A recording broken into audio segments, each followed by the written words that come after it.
cita serta harapan, semua bermula di sini. Bersama anda setiap langkah, profesional dan beretika, melahir generasi yang berjaya. Teknologi pendidikan, pengurusan perniagaan, kesihatan, kecantikan, rekaan. Geomatika, kejayaan di tangan anda. Geomatika, GUC. Geomatika, kehidupan lebih bermakna. Geomatika, GUC.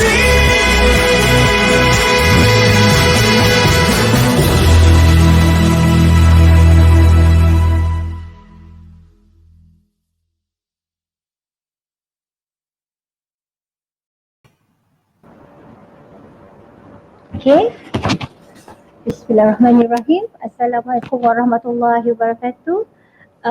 Salam sejahtera. Selamat pagi dan salam hormat. Selamat datang ke Bicara Santai. Santai Kolej Universiti Geomatika. Kepada semua para penonton, terima kasih kerana bersama kami, kerana sudi meluangkan masa untuk bersama kami pada setiap minggu. Yang sedang menonton siaran FB ini, jangan lupa share video kami, kongsi dengan kawan-kawan, kongsi link ini pada mereka supaya kita dapat berkongsi maklumat berkenaan Bicara Santai ini. Jadi siaran pagi ini kita akan membicarakan tentang persediaan guru-guru dalam menghadapi 2021. Saya wakil moderator daripada Fakulti Pembangunan Manusia akan berbicara santai bersama kita punya panel jemputan khas daripada Pertib Persatuan Tadika Islam Malaysia, Puan Hajah Siti Rozita, Setiausaha Pertib dan juga pengasas Taska Afiq Orchid, Puan Hajah Siti. Salam, Assalamualaikum Haja. Waalaikumsalam warahmatullahi taala wabarakatuh. Assalamualaikum Haja, selamat datang ke studio GUC. Terima kasih. Terima kasih kerana meluangkan masa waktu MCO ni.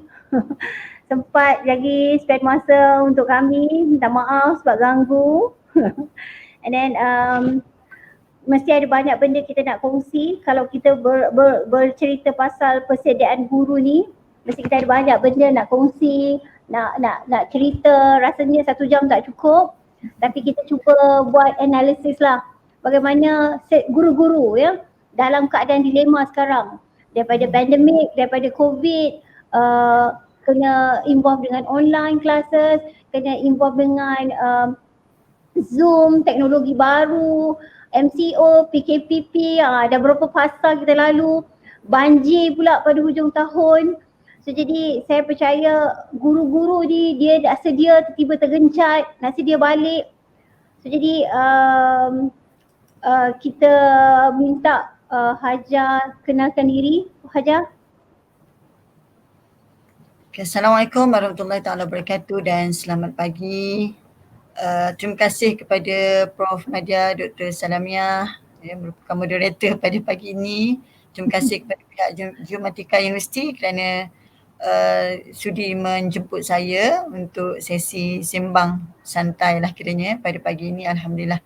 Jadi saya baik saja. Macam mana dengan Prof di sana? Alhamdulillah. Masih ikut SOP lah. Datang ke office tapi dalam keadaan SOP lah. Mematuhi SOP. Ya, betul. So, jadi sebelum kita mula bicara, perlukah kita tonton video korporat ya? Kita tengok video korporat dulu ya Hajah ya? Boleh, video boleh. korporat kita daripada Geomatika. Silakan.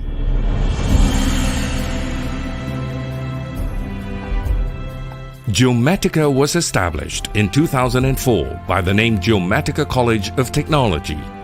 We are moving forward in recruiting international students and later changed our name to Geomatica College International up until we were upgraded to University College status in 2014.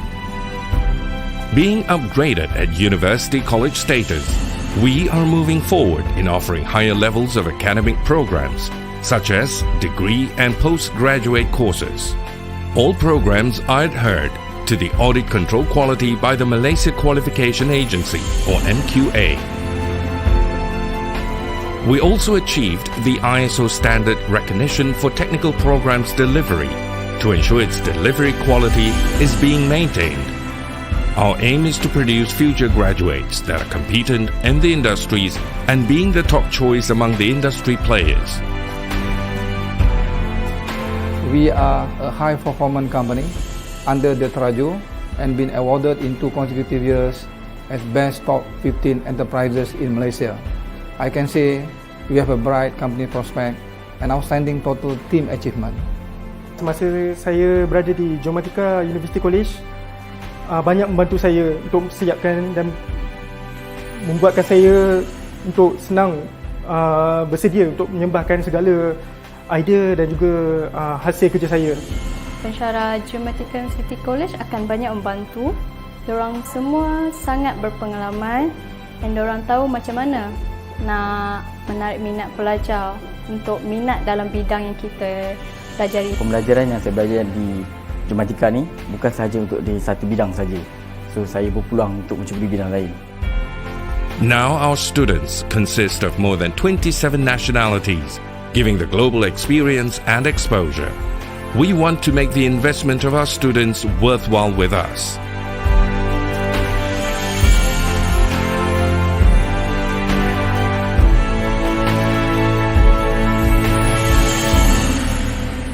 Come and join Geomatica University College for a brighter future.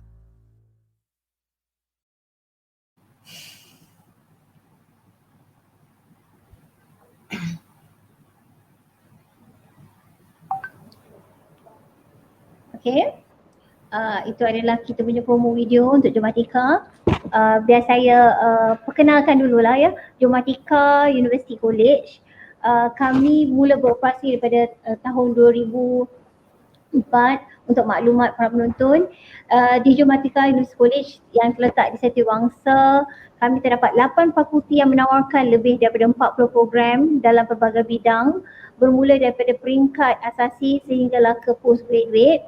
Antara bidang yang kami tawarkan adalah tanah ukur dan real estate, seni bina, kecantikan, kesihatan, reka fashion, farmasi, pembantu perubatan, sains kesihatan, pendidikan awal kanak-kanak, perniagaan dan banyak lagi.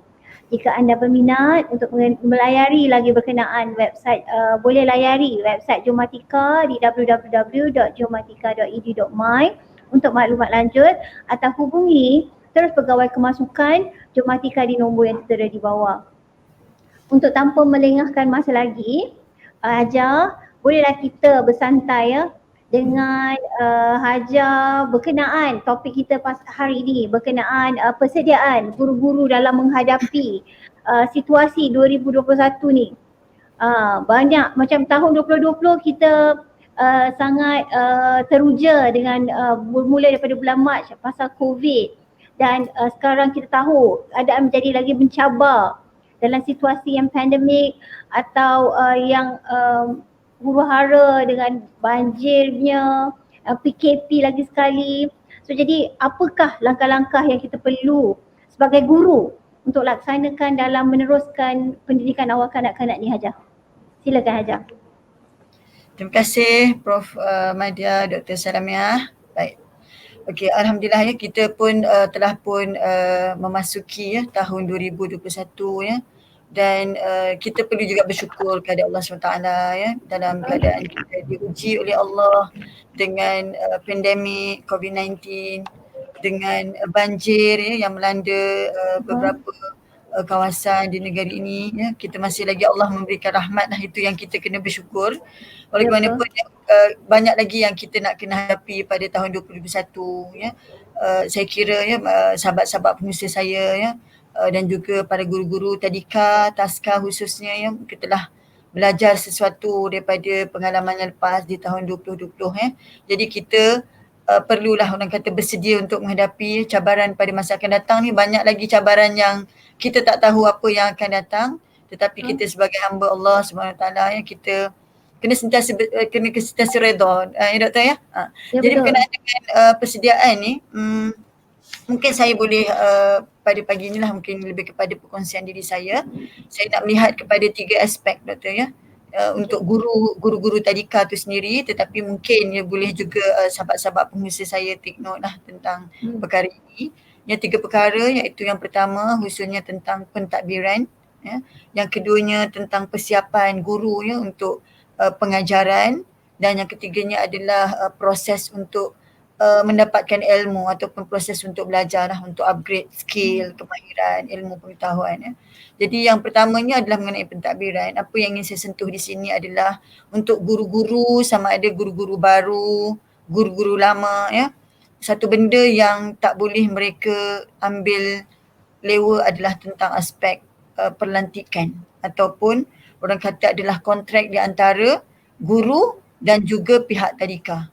Itu penting ya, sebab apa? Dalam situasi pandemik yang lepas ya, kita banyak ya menerima ya orang kata rintihan-rintihan para guru ya, tiba-tiba diberhentikan ya, tiba-tiba mereka kena pula kerja lebih masa ya. Jadi yang ini perlu dipalusi oleh pihak tadika dengan guru ya, yang mana clarify dulu apa tugas-tugas dan skop mereka. Jadi kontrak itu kena jelas, guru-guru kena tahu ya apa tugasan mereka, kerana kita lihat di waktu pandemik ni doktor ya, satu perkara yang di luar daripada jangkaan kita adalah pengajaran itu berbentuk online, iaitu bukan lagi bersemuka. Jadi kita dapat tahu ada guru-guru ni yang terpaksa kerja lebih daripada waktu ya, yang mana mungkin kena kerja di luar daripada waktu bekerja, contohnya waktu malam, contohnya waktu petang ya. Jadi itu merupakan satu rintihan-rintihan guru ya, macam mana. Jadi itu kena diperjelaskan dari segi kontrak di antara pihak tadika dengan guru ya. Jadi guru-guru kena tahu.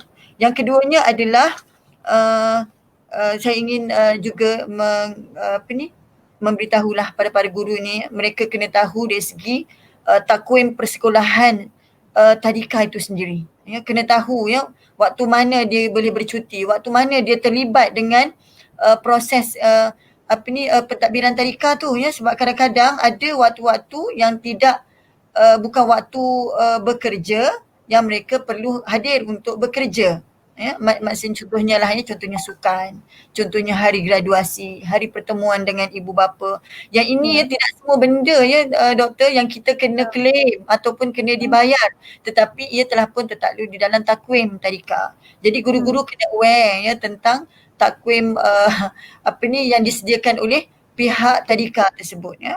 Dan ketiganya yang ingin saya sentuh di sini adalah skop guru ya, terutamanya apabila hendak memulakan pengajaran ya, yang perlu guru-guru tahu bahawa tadika-tadika yang berdaftar ya, tadika berdaftar tertakluk kepada sistem prasekolah kebangsaan ya, SMPK, sistem maklumat prasekolah kebangsaan, yang mana ya tadika-tadika ini sebenarnya perlu ya mencapai satu-satu standard ya. Selain daripada sistem maklumat prasekolah kebangsaan, ada sistem standard kualiti prasekolah kebangsaan doktor, yang mana ada standard-standard yang perlu satu tadika itu capai ya, tak boleh terlampau rendah dan tidak juga digalakkan terlampau tinggi lah ya, sebab takut Dia ada kota je lah. Ya betul.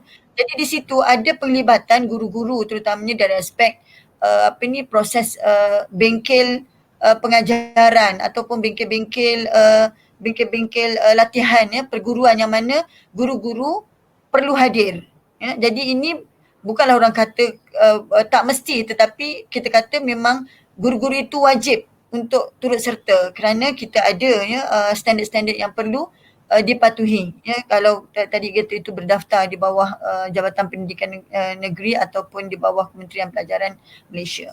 Jadi melihat kepada kesediaan guru-guru tersebut ya, guru kena tahu bahawa mereka tertakluk juga dengan kurikulum standard prasekolah kebangsaan ataupun KSPK, yang mana mewajibkan mereka menyediakan lesson plan, menyediakan bahan-bahan pengajaran, mungkin itu nanti kita boleh sentuh. Tetapi dua perkara ini adalah perkara yang wajib daripada sekarang, doktor, sama ada dalam keadaan pandemik ke, COVID-19 ke, tak COVID-19 ke, dalam bentuk apa-apa saja pun guru-guru mesti kena bersedia.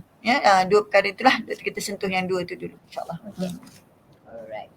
So kalau begitu, apa langkah-langkah mereka perlu ambil untuk menghadapi perubahan ni? Aja. Okey, baik. Sekarang ni sebenarnya apa yang kita ketahui, doktor, dalam keadaan pandemik, proses pengajaran itu sudah pun berubah daripada keadaan yang offline kepada online. Tapi alhamdulillah, saya mengambil kesempatan, saya selaku Setiausaha Persatuan Tadika Islam Malaysia ingin mengambil kesempatan untuk mengucapkan berbanyak terima kasih kepada pihak Kementerian Pelajaran Malaysia, terutamanya Menteri Pendidikan kita lah, yang telah pun memberikan kebenaran untuk tadika beroperasi. Bukanlah semata-mata kerana bercakap tentang survival, doktor, tetapi dia proses pendidikan yang berterusan untuk anak-anak, terutamanya anak-anak berumur 4 hingga 6 tahun, kerana sebagaimana kita tahu ini adalah waktu proses yang sangat kritikal kepada anak-anak. Jadi kita lebih kepada nak meneruskan proses pendidikan. Kita tak nak mereka terus lama-lama di rumah, doktor, sebab banyak cabaran-cabaran di rumah, yang mana kita lihat anak-anak terdedah dengan skrin, sama ada skrin TV, skrin komputer, skrin handphone, lama sangat. Jadi kita nak proses pendidikan yang persendatas dengan guru-guru itu berterusan. Jadi macam doktor kata tadi, apa langkah-langkah yang perlu yang dilakukan oleh guru-guru, Okey, sebenarnya apa yang kita boleh katakan bahawa kurikulum kita itu tidak berubah, doktor, tetapi apa yang berlaku adalah KPM sendiri mengambil langkah untuk membuat penjajaran kepada kurikulum kita, di mana kalau kita lihat pada tahun lepas, saya dimaklumkan, perkongsian daripada Cikgu Mizan mengatakan bahawa proses pendidikan dalam kurikulum itu hanya berlangsung lebih kurang 45% saja, manakala 60% tidak dapat dilaksanakan. Jadi apa yang langkah yang dilakukan oleh pihak kementerian adalah membuat penstrukturan semula kepada KSPK, dipanggil penjajaran KSPK. Jadi dari segi kurikulum itu tidak berubahlah, doktor, tetapi guru-guru daripada pengajaran secara online berubah kepada daripada offline. Sekarang ni alhamdulillah daripada online berubah semula kepada offline, maknanya bersemuka, bermakna guru kena get ready macam biasalah, doktor, menyediakan bahan-bahan pengajaran, menyediakan lesson plan, tetapi walau bagaimanapun, doktor, satu benda yang penting yang guru-guru harus tahu sewaktu mereka hendak memulakan pengajaran, sudah pastinya yang mereka kena tahu dulu dari segi memahami fitrah kanak-kanak tersebut. Sebab apa, doktor, ini baru saja buka tadika, kita tak nak tiba hari pertama dah drill untuk menulis ni. Menulis perkataan panjang-panjang ni, doktor. Dah ada pen pensel, nak kena dah tercalar hari pertama nak pergi sekolah, dah kena pula drill dengan menulis. Jadi guru-guru kena memahami fitrah kanak-kanak, tujuan mereka datang ke tadika, kita berbalik kepada matlamat pendidikan prasekolah kebangsaan, iaitu untuk memperkembangkan potensi mereka dan juga untuk mendapatkan perkembangan yang menyeluruh dari segi aspek jasmani, emosi, rohani, intelektual, jadi sosial. Jadi kita nak anak-anak ini bila pergi ke tadika, kita dapat membangunkan potensi dia dan dapat memperkembangkan seluruh perkembangan. Jadi guru-guru harus faham apabila mereka datang ke tadika, yang kena fahami adalah dari segi fitrah mereka. Jadi kenalah memberikan peringkat perkembangan awal ini lebih kepada yang berbentuk mudah, ataupun kita lebih banyak kepada perkembangan fine motor skill mereka. Mungkin nanti kita boleh sentuh lagi ada langkah-langkah yang guru harus sediakan pada awal persediaan untuk pembukaan tadika. Doktor, saya ingin sentuh sedikit selain daripada itu juga, perkara utama yang guru-guru harus ingat adalah apabila tadika dibenarkan buka, yang sama ada guru, sama ada pengusaha, yang kita jangan lupa bahawa pihak kementerian telah menyediakan satu manual, iaitu manual garis panduan pembukaan prasekolah yang dibandingkan dengan manual pembukaan sekolah, yang mana di situ menyatakan bahawa guru-guru harus melaksanakan SOP ataupun Standard Operation Procedure ataupun langkah-langkah pembukaan. Di antaranya apa? Di antaranya adalah mengadakan garis panduan lah penyediaan kelas, yang mana kena meletakkan tagging di penjarakan sosial ataupun penjarakan fizikal kalau tadika kita lebih sesuai penjarakan fizikal, iaitu 1 meter, kemudian memakai pelitup muka, kemudian sentiasa sanitize, kemudian mengambil suhu. So 3 benda yang menjadi orang kata menjadi norma baru kepada kita adalah 3 benda, iaitu pengambilan suhu, penjarakan sosial dan juga memakai penutup muka. So ini adalah perkara penting yang pengusaha, guru, kaki tangan fahami sebelum bersedia untuk membuka. Tolong jangan lupa tentang garis panduan pembukaan prasekolah yang telah pun digazetkan oleh pihak kementerian. Okay. Ada ibu bapa lah, Hajah pun tuan punya prasekolah ya. Ada ibu bapa yang kata mereka takut nak hantar anak pergi tadika. Pertama, bayar tapi tak pergi sekolah. Okay. Ada pula kata anak tak pandai. SOP ni manalah budak-budak tahu kan. Kita tagging betul-betul tapi masih lagi.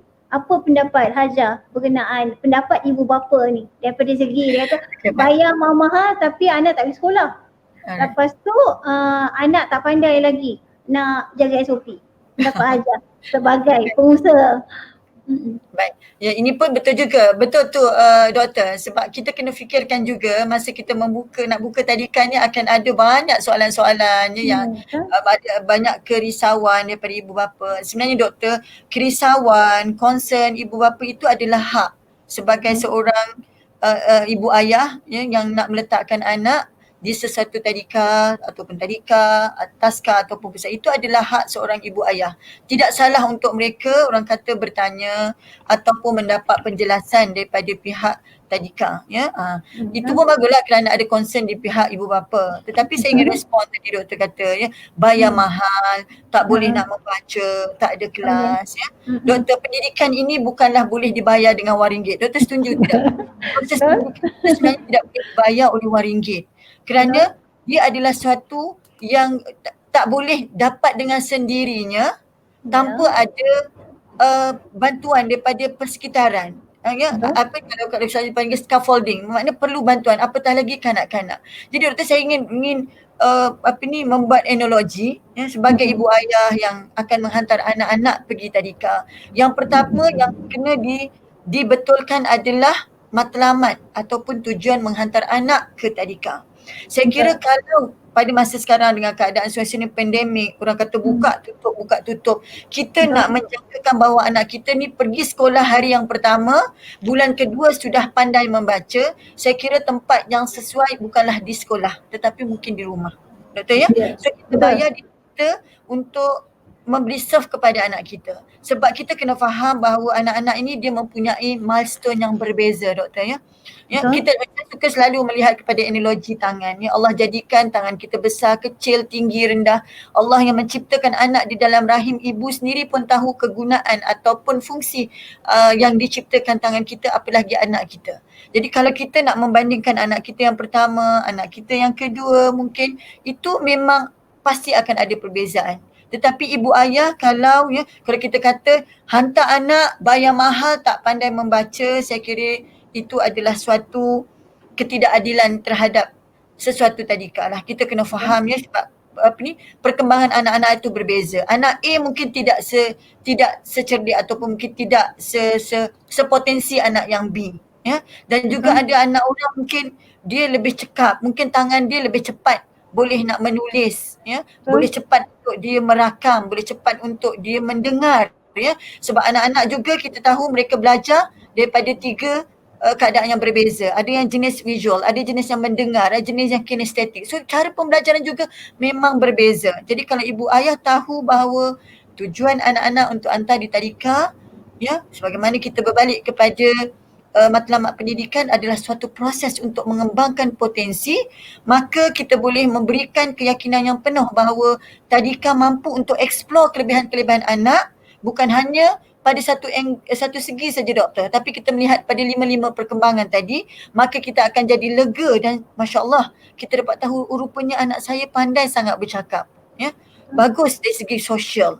Anak saya sangat pandai menghafal, boleh membaca surah-surah pendek, boleh menghafal surah ayat-ayat juzuk amma. Ya, anak saya sangat pandai untuk bercerita, boleh balik explore balik apa yang dibuat di sekolah, bawa balik rumah, nak buat apa yang seronok buat dekat tadika, nak bawa ke rumah. Kalau ibu bapa boleh melihat potensi anak-anak dari segi itu, masya-Allah, kita akan melahirkan anak-anak yang orang kata memang pandai dari semua segi, dari segi apa yang anak-anak ada, doktor. Saya harap benda tu dapat respon apa yang saya cakap tadi. Ya, untuk ibu bapa, harap-harap ada ibu bapa yang bersikap sebegini, yang merasakan hantar anak pergi sekolah mesti kena pandai, kena membaca, kena khatam buku. Harap-harap ada ibu bapa yang faham konsep prasekolah tu bagaimana. Kena faham, doktor, kena faham. Ya, kalau tidak akan memberi tekanan kepada guru-guru, ya, kena berikan. Sebab tu macam saya kata tadi, doktor, perlunya kepentingan guru-guru itu memahami fitrah kanak-kanak. Mereka tahu tentang perkembangan kanak-kanak. Ya, kalau mereka sendiri, guru-guru sendiri tidak mempunyai ilmu tentang perkara tersebut, jadi guru-guru juga akan membuat kesilapan, iaitu over expectation pada setengah kanak-kanak. Jadi proses ilmu itu adalah perlu kepada semua guru. Okey, kita berbalik pada ayat Hajah tadi, over expectation. Bagaimanakah guru-guru bersikap profesionalisme untuk melayan over expectation daripada ibu bapa ni? Macam mana cadangan Hajah untuk guru-guru membina diri, membina profesionalisme dalam melayani ibu bapa ni? Macam mana dia nak bina diri dia orang? Doktor, saya kira bukan hanya melayani ibu bapa, ya, sebab kita punya stakeholder kepada guru tadika ni bukan hanya ibu bapa, tetapi yang penting adalah anak-anak didik kita. Betul. Yang itu, sebab kadang-kadang kesilapan itu bukan berlaku kerana ibu ayah itu over expectation, tetapi mungkin ya kerana ketidakpekaan kita sebagai guru ataupun kurangnya ilmu kita daripada guru itu sendiri. Jadi respon kepada doktor kata tadi, macam mana cara untuk meningkatkan profesionalism. Beginilah doktor, saya sendiri sebagai seorang founder kepada tadika sendiri yang doktor sebut tadi, Alfie Orchard, ya, kita juga mempunyai ratusan guru-guru daripada semua center-center, ya. So kita mementingkan satunya adalah proses untuk bengkel-bengkel latihan guru, ya, yang mana penting sangat untuk guru-guru ini ia belajar ataupun mereka tahu tentang satu adalah perkembangan kanak-kanak. Itu sangat penting, ya. Yang keduanya adalah memahami fitrah kanak-kanak. Ya, selain daripada yang sampingan itu adalah bagaimana mereka menyediakan bahan yang sesuai untuk kanak-kanak, bahan-bahan yang menyeronokkan. Tetapi pokok pangkalnya adalah guru-guru itu haruslah mempunyai ilmu pengetahuan. Ya, saya bukan nak kata bahawa guru-guru yang daripada SPM itu tidak, orang kata tidak berilmu, tidak. Tetapi ya, maksudnya guru-guru di sini yang penting adalah mereka terus-terusan melalui proses mendapatkan ilmu. Kerana apa? Dalam kita mengajar ini, kita perlu kemahiran, iaitu skill dan juga teori. Dua-dua ini adalah saling, orang kata adik-beradik, doktor, ya. Kalau dia faham tentang skill saja, tidak tahu teori pun, nanti akan berlaku satu kelompongan. Jadi dua-dua ini kena berterusan. Jadi saya ingin menggalakkan kepada guru-guru, terutamanya guru-guru yang lepasan daripada SPM, ya, sebab kita kena tahu, ya, sebenarnya untuk menjadi guru sekarang ini syarat wajib memiliki diploma. Tetapi walau bagaimanapun sekiranya tidak mempunyai diploma, mereka boleh saja nanti mengambil, ya, sijil-sijil kemahiran, sebab kita sudah ada SKM, sudah ada DKM, ya, yang mana disama tarafkan dengan diploma. Membetulkan saya kalau ada kesilapan, tetapi mungkin di dalam proses untuk menaik tarafkan, ya, untuk samakan level. Jadi adalah penting untuk guru-guru ini hadir ataupun mengambil, ya, kursus-kursus ataupun bengkel ataupun diploma dalam pendidikan kanak-kanak. Kerana apa doktor? Ingin saya tekankan di sini bahawa proses pendidikan anak-anak sekarang ini tidak seperti dulu doktor. Ya, dulu mungkin ya orang kata ada SRP pun boleh mengajar ya. Mungkin tak ada langsung orang kata tidak ada langsung background tentang awal kanak-kanak boleh mengajar, tetapi tidak masa sekarang. Kita melihat sekarang ni doktor ya terlampau banyak ya masalah-masalah pembelajaran kepada anak-anak ya. Masalah anak-anak ya terutamanya ada yang space delay ya. Ada anak-anak yang kurang boleh belajar dengan lancar. Ini semua memerlukan proses ilmu. Sebab apa kalau misalnya kita tak tahu yang sebenarnya anak itu mungkin space delay, mungkin ada lagi masalah-masalah yang lain, ini yang akan menyebabkan guru-guru yang tidak mempunyai ilmu pengetahuan yang lengkap tadi akan membuat ya kesilapan terhadap anak-anak, mengatakan bahawa mereka anak-anak yang apa orang kata perkataan dia anak-anak lembam, anak-anak yang tak boleh nak mengikuti pembelajaran, wahai sebenarnya kita tak tahu bahawa anak itu memang ada masalah dari segi masalah pembelajaran tersebut dan sebenarnya ada cara untuk kita membantu atau menyokong anak-anak anak didik tersebut doktor. Doktor kita ada ni doktor ada soalan-soalan tu di skrin doktor. Mungkin kita Ada banyak ya. Kita pergi soalan terakhir. Doktor kita ada lepas ni kita pakai Tuan Mizan kat FB live ya. Okey, kita pergi soalan terakhir. Kalau tadi kita kata kita kena upgrade diri ya. Upgrade diri dengan bengkel-bengkel apa. Nanti guru-guru akan tanya, boleh ke saya belajar sambil bekerja? Mana masa saya siang kerja, balik rumah kena family, bagaimana saya nak upgrade diri dengan kekangan waktu yang saya ada? Boleh Hajah tolong bagi penyelesaian kepada soalan saya. Ini soalan mengenai saya ni doktor. Betul, sama lah. Soalan kita tanya dari bagi pihak saya juga. Doktor mungkin kalau sebab kita mungkin mempunyai jawapan yang berbeza ya, tetapi saya lah sebagai seorang guru juga, saya pernah menjadi guru. Saya juga merupakan seorang pengusaha ya, saya juga merupakan setiausaha persatuan ya. Bila saya melihat kepada rakan-rakannya, satu benda yang boleh membuatkan kita ini sukses pada apa yang kita buat adalah fokus. Itu je kunci utama dia doktor, setuju tak? Betul. Kena fokus. Ya. Nombor dua adalah dia jelas matlamat dia. Ya, nombor dua adalah dia jelas. Nombor tiga adalah kenalah spend time. Ya, maknanya mesti kena buat allocation masa. Kalau kita memang Allah ciptakan 24 jam pada semua orang doktor. Semua orang sama. Dia tak ada lebih 24 minit dan 24 jam 1 minit, 24 jam tak ada. Semua orang Allah berikan masa yang sama 24 jam. Ya. Jadi kepada tiga-tiga benda tadi tu kita duduk, kita atur, ya, kita buat penentuan pada diri sendiri. Kalau kita memang tak fokus pada satu benda, buat apa saja pun memang dia tak akan capai. Kita nak naik kereta doktor kan? Nak naik kereta satu tempat, kita sambil lewa, kita main phone, kita boleh terbabas tempat lain kan doktor ya? Sama juga dengan betul. Ya, kalau tak fokus, tak sungguh, memang kita akan terbabas. Yang dia tambah satu lagi. Macam mana doktor? Dia kena tambah satu lagi. Kita kena berkorban. Betul. Betul. Itu memang betul. Korban tu memang of course satu benda.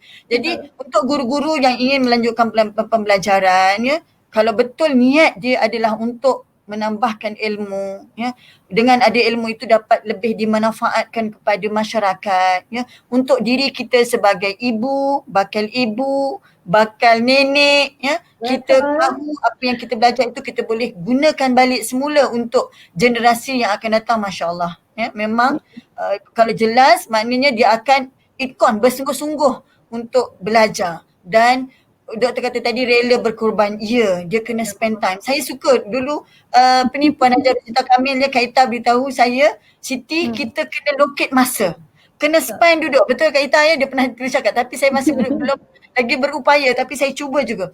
Katanya kena locate masa tu, letakkan phone tu di tepi dan fokus untuk buat, letakkan masa. Jadi kita kena ada jadual kita sendiri. Jadi kalau misalnya contohnya kita ada pembelajaran online untuk menambah ilmu pengetahuan, kita mungkin ambil PJJ, mungkin kita ambil sambung diploma ke sijil.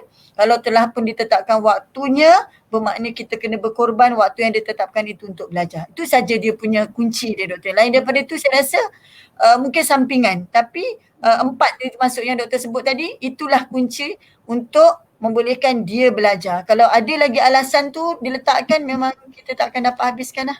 Betul. Kena usaha ya. Tak ada benda yang datang bergolek macam tu. Dia kena datang dengan kesusahan. Ya, Setiap betul. keindahan tu kena datang dengan kesusahan dulu. Betul. Ada masa lagi ke? Ada masa lagi ya? Kita ada soalan di situ, doktor. Mungkin boleh Ada banyak diraihkan. soalan kan? Okey. Hajar nak jawab soalan. Dr. Mizan, Cikgu Mizan kat situ. Ada cukup. Mungkin saya respon pada Porozita Kamil menyatakan bahawa peranan guru memainkan peranan sebagai partners. Ya, saya memang sangat setuju. Ya, moto di tempat kami juga sama. Ibu bapa adalah rakan sinergi dalam perkataan. Sebab apa doktor saya katakan bahawa ibu bapa adalah rakan sinergi sebab mereka adalah stakeholder kita. Kita buka tadika tu untuk serve pada ibu bapa. Jadi kitalah yang kena orang kata memberikan khidmat yang terbaik kepada ibu bapa dan ibu bapa juga sama-sama ya membantu kita. Kalau kita meletakkan jurang yang jauh di antara tadika dengan ibu bapa, maka dia akan berlaku kelompongan. Jadi ibu bapa adalah memang rakan partner kita, terutamanya di waktu pandemik doktor ya, di waktu kita diuji dengan masalah kena penutupan tadika ya, apa yang saya mungkin boleh respon di situ ya, di mana kefahaman daripada ibu bapa adalah sangat penting. Jangan menyalahkan pihak tadika. Sebab apa doktor? Waktu kita diuji dengan pandemik sebenarnya kita dalam keadaan yang tidak bersedia. Kita belum bersedia. Memang kita tak bersedia. Mungkin universiti sudah bersedia dengan kaedah online ya, tetapi tadika saya kira tidak. Boleh katakan bahawa mungkin saya boleh kata berani nak cakap 95% daripadanya dalam keadaan tidak bersedia. Ia adalah satu kejutan. Yang mana tiba-tiba kita kena belajar macam mana cara nak gunakan Zoom, macam mana nak gunakan Webex, macam mana kita nak gunakan Google Meet ya. Jadi itu adalah satu kejutan dan saya rasa ya pada masa 2021 guru-guru tadika sudah dalam keadaan insyaAllah lebih bersedia untuk menghadapi. Mungkin saya boleh respon tadi bagaimana memastikan murid benar-benar bagaimana memastikan murid benar-benar menggunakan sistem pembelajaran dalam talian. Encik Muhammad Yusof tu bila bertanya. Mungkin saya boleh jawab sikit doktor ya? Okey. Boleh. Sebenarnya selain daripada online, ya, apa yang boleh dicadangkan kepada pihak tadika, ia boleh menyediakan kit-kit pembelajaran. Ya, selain daripada worksheet ya. Saya teringat dulu Cikgu Mizan ya doktor, beliau yang menghantar worksheet tu ke rumah-rumah yang memfotostat. Ini saya sharekan benda yang baik ya pada awal-awal PKP. Dr. Mizan photostat hantar rumah ke rumah ya. Sebab apa di Sabak Bernam, kampung saya lah tu ya. Dengan line-nya yang tidak berapa okey, infrastrukturnya yang orang kata tidak canggih ya. Memang kalau nak buat pun dengan ibu bapanya kena bekerja, kebanyakannya daripada golongan petani. Apa yang dibuat adalah menyediakan bahan-bahan sampingan untuk dihantar ke rumah. Jadi tadika boleh saja menyediakan dalam bentuk lesson plan ataupun rancangan mengajar ataupun rancangan kaedah pengajaran yang boleh dibekalkan kepada ibu bapa selain daripada menggunakan kaedah online. Sebab kalau kita nak lihat ya, kita pun sebenarnya mungkin belum ada pengkajian yang sebenar-benarnya bagaimana sebenarnya input ataupun hasilan daripada pembelajaran secara online. Tetapi secara jujurnya saya beritahu doktor, kalau saya melihat guru-guru saya mengajar, anak-anak sebenarnya boleh lama di skrin tu mungkin boleh katakan dalam 15 minit yang pertama. Ya, selepas 15 minit sebenarnya mereka sudah rasa penat. Ya. Apatah lagi dalam keadaan yang guru-gurunya hanya bercakap macam kita cakap ni. Bayangkan doktor ya. Hanya bercakap saja ya, tidak menarik ya, tidak ada bahan-bahan yang menarik. Ya. Memang mereka akan tutup skrin tu. Mereka boleh sajalah pergi ke mana-mana ya. Betul. Saya tak kata lain, saya kata anak saya sendiri. Bila saya kata saja Razi, masa untuk mengaji, ustazah dah sedia dah tu, dia mulalah nak goreng-goreng kepala dia. Dia dah rasa macam susah hati ya. Sebab dia tahu dia akan lama dekat skrin tu, kadang-kadang sampai 45 minit. Ya, jadi kita meletakkan diri kita di tempat, di kasut anak-anak. Ya. Betul.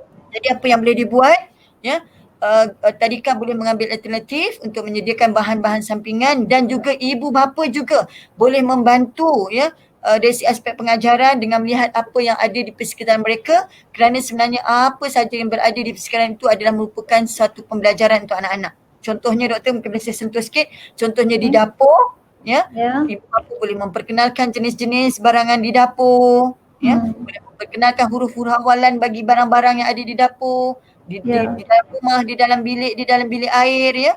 Boleh membuat proses matematik, contohnya besar, kecil, tinggi, rendah, ya, panjang, pendek. Itu semua adalah proses pembelajaran yang mana ibu bapa boleh turut membantu, ya, pihak tadika kalau sekiranya tadika terpaksa dibuat secara online. Betul. Okey, kita ambil rehat dulu. Kita mainkan video promo, lepas ni kita sambung balik dengan Q&A selepas kita punya promo ni aja, ya. Take a break, minum air. Okey. Boleh doktor.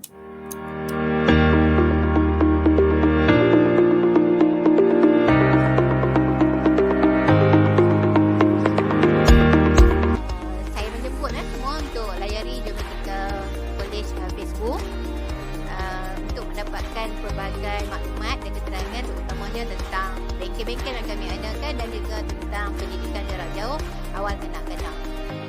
Dan semua maklumat kita akan masukkan di situ dan tuan-tuan dan puan-puan boleh dapatkan maklumat di situ ataupun berhubung dengan nombor telefon yang tertera di situ. InsyaAllah. Sekian, wabillahi taufiq wal hidayah. Wassalamualaikum warahmatullahi taala wabarakatuh.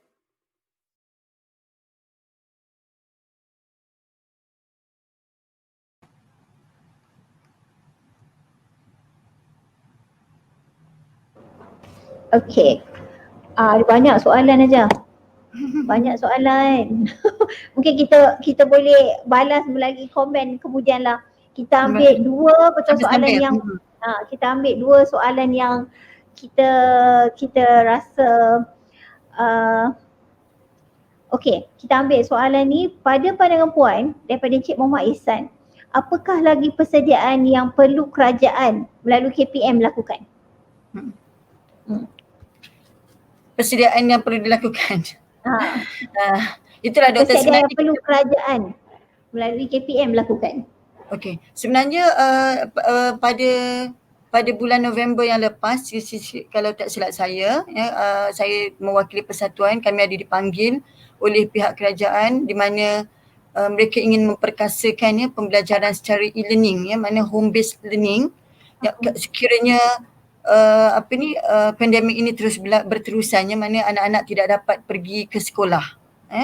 Maknanya sebab itu adalah sebagai satu alternatif kepada pihak kementeriannya untuk memastikan proses pembelajaran itu berterusan lah, ya. Dan juga ada juga cadangan orang kata nak buat tadika secara online, ya. Jadi banyaklah yang diusahakan oleh pihak kementerian ke arah itu, ya.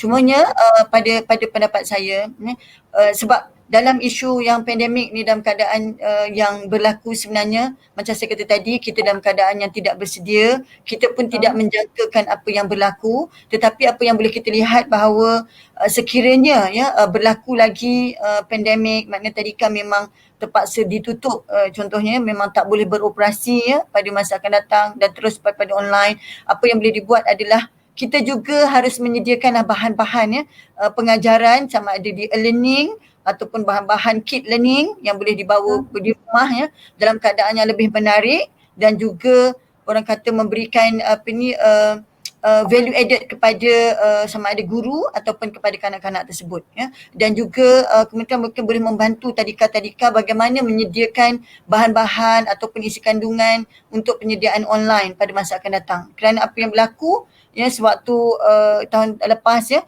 kita atas kita sendiri je doktor. Atas kepandaian kita saja macam mana untuk kita melaksanakannya. Kita tidak ada orang kata panduan, ya, yang diberikan kepada kita. Orang kata pandai-pandai sendirilah macam mana nak mengajar, ya. Tetapi kalau memang ada disediakan bahan-bahan yang menarik yang boleh digunakan oleh pihak tadika, mungkin barangkali akan menjadikan pembelajaran secara online itu lebih bermakna lah dan juga sangat menarik perhatian kanak-kanak untuk berada lama dengan kita. Alright. Soalan terakhir kita letak, ya puan, ya. Kita letak soalan Cik Ahmad Faiz ni. Ada dengan perkembangan teknologi dalam pendidikan terkini, adakah guru dan murid sekolah di Malaysia bersedia sepenuhnya dengan sistem pembelajaran dalam talian atau dipanggil e-pembelajaran? Cukup bersediakah kita? Cukup bersediakah pelajar-pelajar Itu yang saya kita? sebutkan tadi doktor. Sebenarnya saya merujuk kepada tadika ya. Kalau pihak sekolah mungkin saya tidak mempunyai pengetahuan yang jelas mengenainya. Tetapi apa yang berlaku di pihak tadika swasta khususnya, sebenarnya kita tidak mempunyai persediaan dan kita tidak menjangkakan apa yang berlaku.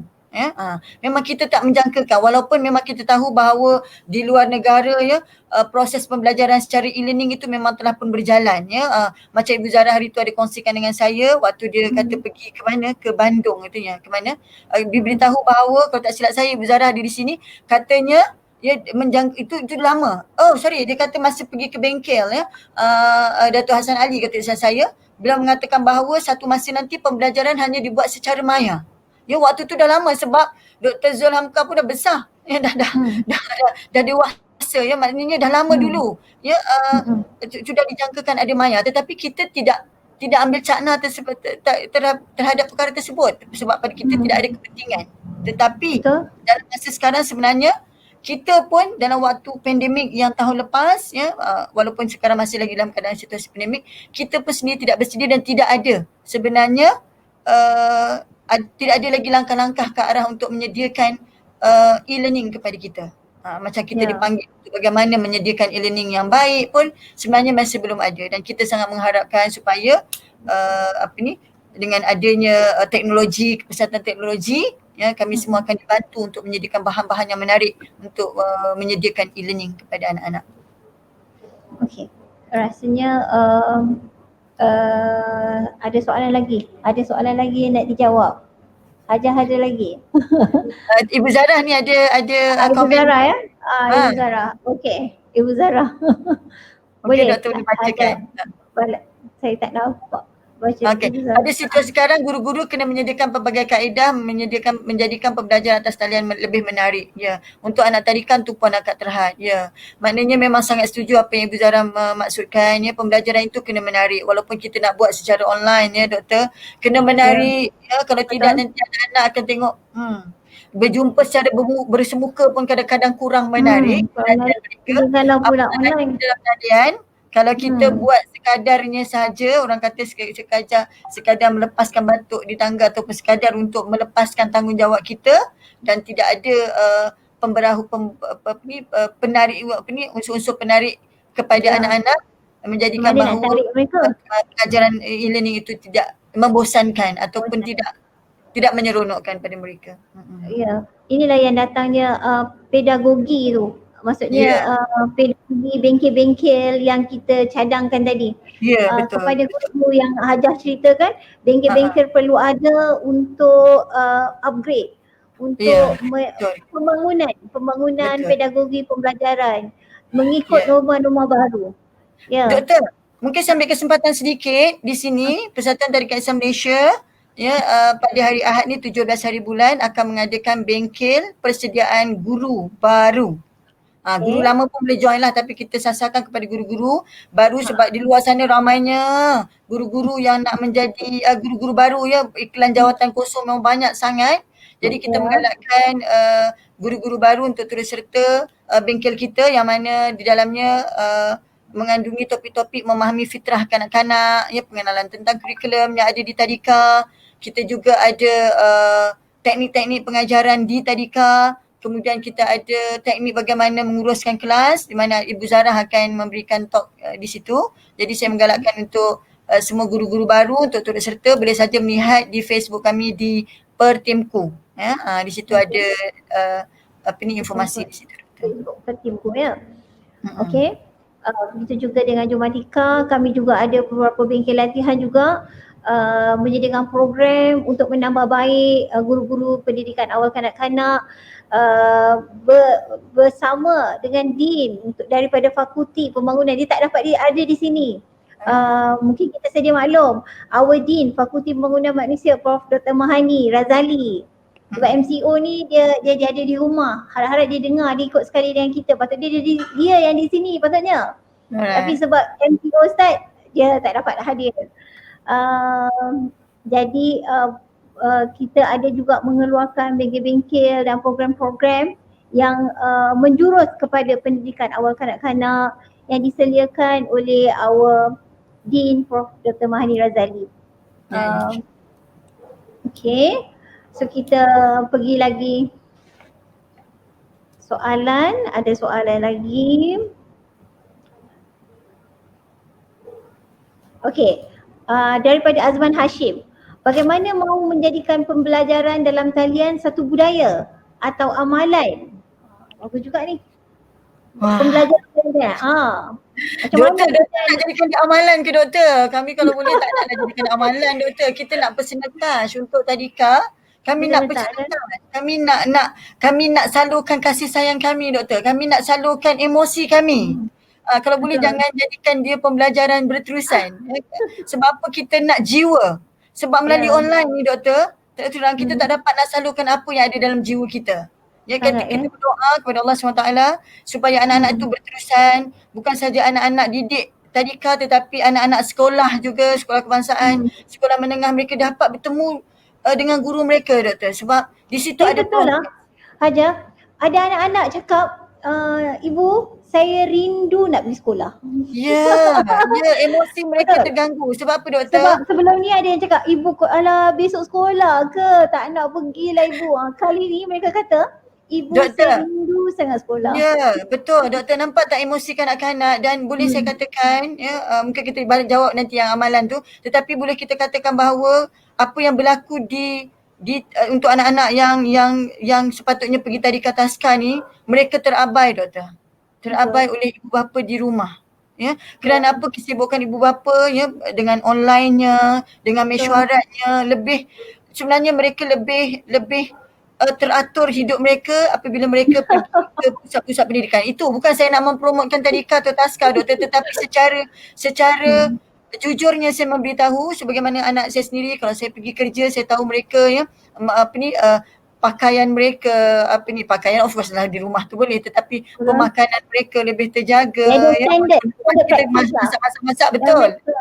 Dia ada standard practice yang dia kena pergi sekolah, dia tahu air minum letak dekat mana, apa semua. Standard practice yang tetapi itu saya kata tadi, perlunya untuk anak-anak ni pergi sekolah supaya ada personal touch ya dengan guru-guru, dan juga satu benda yang mungkin kita terlepas pandang adalah pembinaan adab kepada anak-anak. Ya, yang mana kalau sebenarnya anak-anak tu lebih terdedah di rumah terlampau lama, ya mungkin environment dengan adik-badiknya mungkin ada berlaku kekasaran, pergaduhan, di situlah mereka membangun. Ya, tetapi kalau mereka pergi ke sekolah, ya sekurang-kurangnya kita dapat membina adab, akhlak sasiah anak-anak. Kerana apa, guru-guru itu sudah tentunya seperti cermin ya, yang mana mereka memberikan tunjuk ajar ya, pendidikan ya, yang lebih, orang kata lebih formal kepada anak-anak, mereka melihat ya.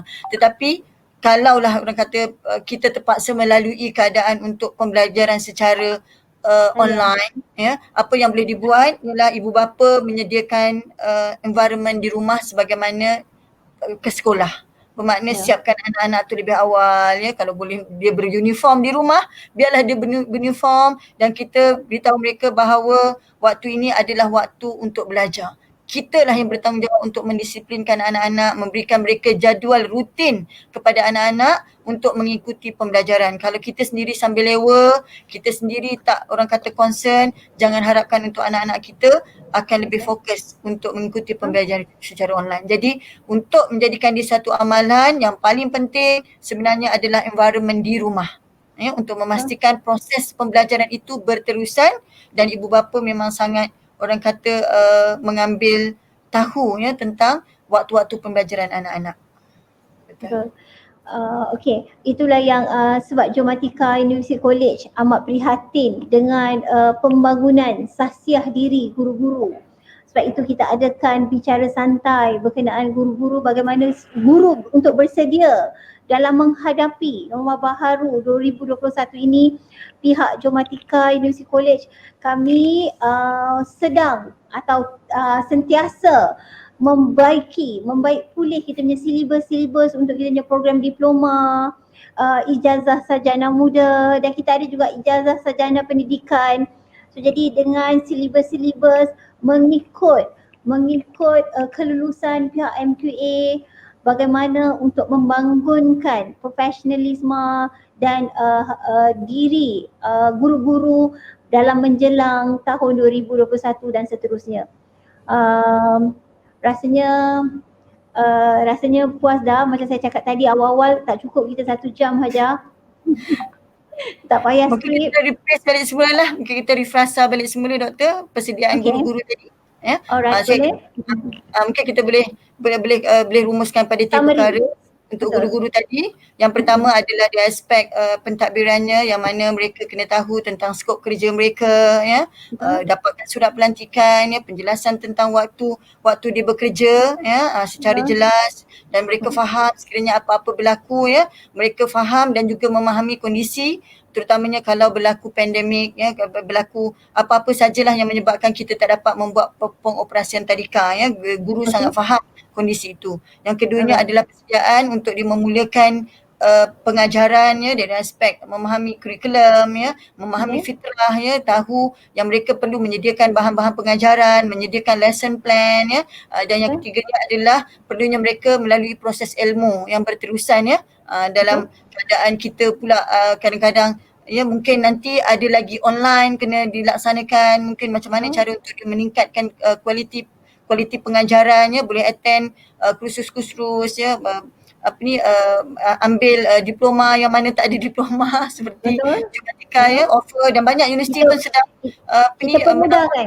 Di Jumatika kita permudahkan requirement dia. Pergilah ambil kelas, ya, ambil cakna tentang keperluan proses ilmu tersebut. So, saya kira 3 perkara ini adalah benda penting yang perlu diambil berat oleh guru-guru sebelum mereka bersedia untuk persediaan. Dan yang terakhir tadi doktor, ya, cakna tentang proses pembukaan tadika tadi, ya, macam mana mereka tahu apakah SOP yang perlu dipertegankan, ya, sebelum pembukaan tadika, ya. Jadi itu Manual adalah pembukaan perkara penting. prasekolah tu. Ya, betul. Okey. Okey.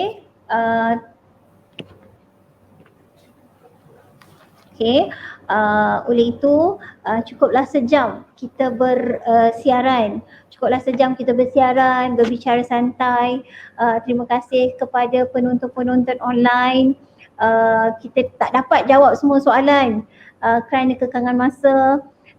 Tapi terima kasih kerana berkongsi masa dengan kami, melayari FB online Jumatika University College.